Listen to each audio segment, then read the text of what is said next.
paano ba properly diagnose ang heat-related illnesses in terms of stages? Okay? Ganito po.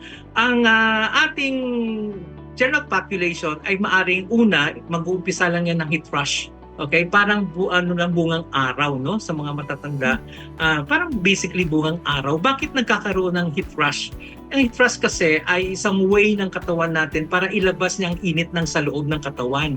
So in the process of sweating, because of extreme heat, ang mga pores natin nagka-clog. Alright? So nagiging heat rush yan.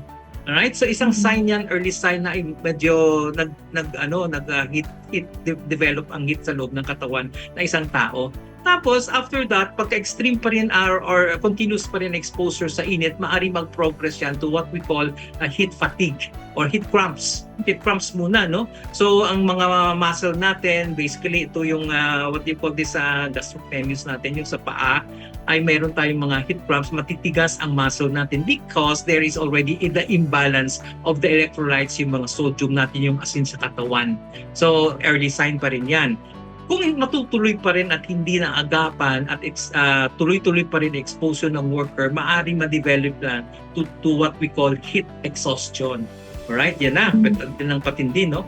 Ang heat exhaustion is manifested by medyo napapawisan pa siya ng gusto, no ha? Nagpapawis pa siya ng gusto. Tapos pale na siya, namumutla na siya. Ibig sabihin, ang sistema ng katawan niya ay nag-e-effort para matuloy lang sana ang kanyang yung physical constitution niya, ang cellular function niya sa loob ng katawan. However, kung doon pa lang ay ma-detect na natin at bigyan na natin ng tamang kaukulang measures like hydration again, papalamig sa katawan niya, bibigyan ng hot packs sa mga singit-singit at ilagay siya sa tamang posture habang siya ay ginagamot ng pamamagitan ng ice packs. By the way, yung proper posture ng pagbibigay ng lunas ay dapat naka-lying position yung pasyente. Lying position with legs or the lower extremities elevated. Naka-elevate. Okay? Huwag siyang basta flat na ganoon. And by the way, more so, huwag paupuin ang taang pasyente. Kailangan niya humiga. The reason being, para ang brain niya ay masalba sa remaining oxygenation na kaya pa ng circulatory system. Habang, by the way, ay tumatawag na ng emergency help. Kasi ito po ang medyo kailangan maintindihan ng ating mga manggagawa. Ang heat exhaustion towards heat stroke ay mabilis po mag-progress yan. It could develop in a matter of hours lamang. Or kung maganda-ganda pang swerte niya, ay pwede pang umabot ng araw or weeks pa magpo-progress din sa heat stroke.